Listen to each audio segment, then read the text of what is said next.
Net Television irnexxielu jikseb id-drittijiet tal-finali tant mistennija tal-League Cup Ingliża bejn Manchester United u Newcastle United.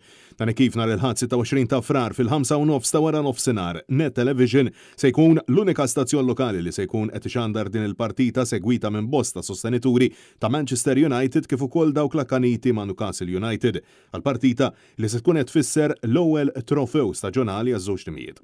Net News tkellem ma' Chief Operating Officer tal-Media ta' Net Karl Guder fejn saħaq li din hija kisba ferm importanti għall-istazzjon u nsista li tali kisbiet isaħħu l-kredibilità tal-Media ta' Net u saħaq illi ġimgħa wara ġimgħa lan tal-ħaddiema huwa li jwasslu l-aqwa servizz li telespettaturi li jsegwu l-istazzjon minn djarhom. Saħaq ukoll illi kisbiet bħal dawn jgħinu sabiex ikomplu jsaħħu l-qagħda finanzjarja tal-kumpanija Media.Link.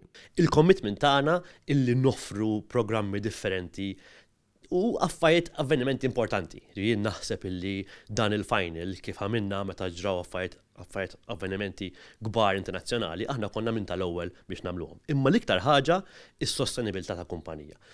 Attivitajiet bħal daw, affarijiet bħal daw jgħinu l-kumpanija tagħna sabiex inbijaw iktar, sabiex inkomplu nsaħħu s-sitwazzjoni finanzjarja tagħna. Dini fl-aħħar mill-aħħar fejn eżistu li noffru servizz tajjeb, li noffru kwalità ta' programmi tajbin, imma wkoll li nibqgħu kumpanija finanzjarjament b'saħħitna. Magħruf aħjar bħala l-Carabao Cup din il-finali se tkun qed tittella quddiem 90,000 sostenitur fl-istadium ta' Wembley biż-żewġ timijiet lesti sabiex jagħtu qalbhom għal flog bilan illi l-klabb rispettiv jirbaħ l-ewwel unur għal dan l-istaġun it-tnejn b'investimenti kbar matul l-aħħar xhur.